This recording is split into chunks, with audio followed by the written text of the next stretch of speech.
Everything you say no to gives the yeses more weight. I'll say that one more time. Everything you say no to gives the yeses more weight. This quote Lizzie Pierce shared with me the other day. I have said yes to a lot of spec projects. I've been able to grow my skill set. I've been able to create a ton of different relationships with different people, expand my crew, get into really good habits and routines with the same crew. Usually when I find like a couple good people that I really connect with and I can really like communicate well with them, it's usually a no-brainer and I'll bring them back on, and we just develop these really great habits. Honestly, I really thought that at the beginning of a shoot, like the night before a shoot or the week leading up to a shoot, I really thought that feeling stressed and anxious were a normal part of the production process. I thought that's what I was going to be faced with every project that like meant a lot to me. And I've kind of discovered that with spec projects, I've shot at least one a month or every other month this year. Every time I exercise that same muscle, I'm building these habits and routines that ensure that everything's going to be fine. You've checked all your boxes off, and there's no real reason to like have these anxious feelings anymore. I feel like that's a sign of growth. It's also a sign that like I've reached kind of this plateau at the level that I'm at, and there's still so much to learn. There's so much knowledge out there that I don't know yet, which is really exciting. And I think I'm now in this like turning point of starting to say no more and allowing those 100, 200% yeses to like have much more intention behind those projects. I'm now able to think deeply about the story and the intention behind why we're shooting. And there are also other things in life that I want to fill my time with, and you only have a finite amount of time. And so therefore that's when no comes into play. So saying no this year involves setting some boundaries. I've talked about this once before, but there's the 3 Ps. It's people, portfolio, and profit. And if it doesn't have 2 out of the 3, it's usually a no from me. So if I'm not making a profit, I should be benefiting with my portfolio, and I should be benefiting with the people that I'm working with or the brands that I'm working with. And I think that's one thing, is like taking time to say no, like letting your clients know or letting potential clients know. You don't have to give them an answer right away. Sleep on it or take the time to think if this project is really aligned with you. Being able to say no also allows you to put all of that creative energy that you would have put into those projects into projects that actually mean something. Half of it feels bad in the moment because you feel like you're not people pleasing, you're not, agreeing to the people that want your time, but at the same time, it's like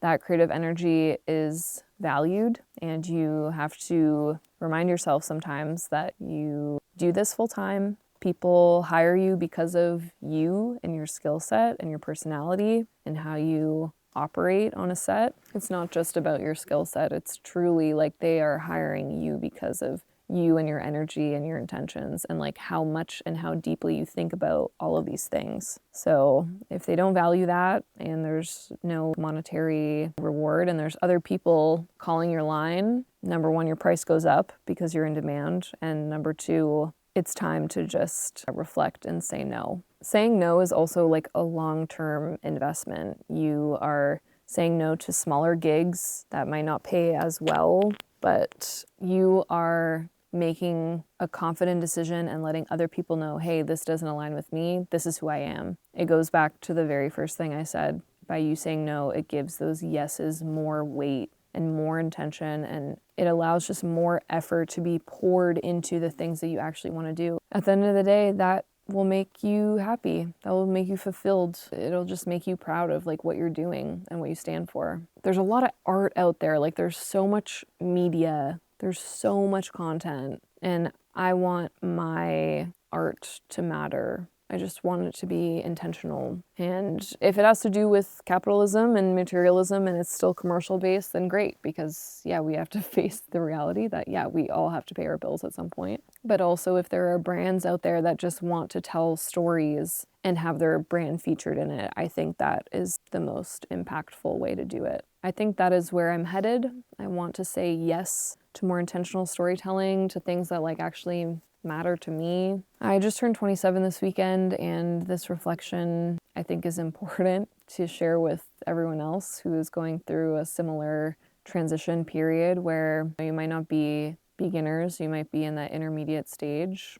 You're not really sure like where to go, and a lot of it is just like trusting your intuition. If you feel like something is off, it's just time to take a step back and think about it, and if it's worth your time, you know? When I first got here, obviously my intention was to recharge and take a break, but I can't help but like love what I do, and I should never feel ashamed of that. I should just feel like it's a part of who I am. I can't just turn it off sometimes, especially if it's like a beautiful location like this. This year, I prioritized a work-life balance, and I worked and I made money, but I also had a ton of fun. Like I spent time going to concerts, I spent time learning the drums, I spent time working on my health and wellness and like well-being, which was really important to me. It's like part of a routine, and I know I can lean on the gym and like weightlifting for mental health benefits and like physical benefits. I feel better.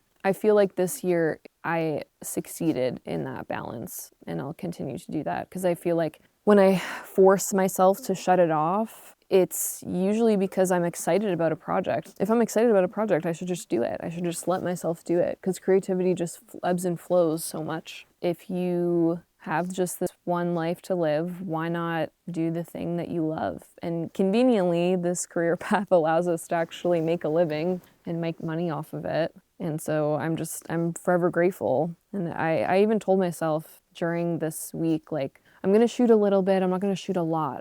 I'll just shoot like a little bit and make sure that I, turn it off and relax and like take a break, which I did do yesterday. I definitely left my camera upstairs pretty much the whole day. But like the day that I got here, I was so excited. I just saw some incredible shots here, and I've wanted to test out these Blazar anamorphic lenses. Viva Camera, if you're based in Toronto, just got them, so they're available for rent, which is really fun. And it's just a whole new look. Like I've never really shot with anamorphics before, so it's like a whole different process. You have to be aware of different things. So if you find yourself not being able to say no and like are wondering why, being a workaholic is so bad, those little outlets that I talked about, like the gym and drums and going to shows and concerts, hanging with friends, all of those opportunities have brought me closer to the people around me and have been able to ground me more to who I am, which then in turn helps me create better art. So not with the intention of creating better art, it's just living a more fulfilled,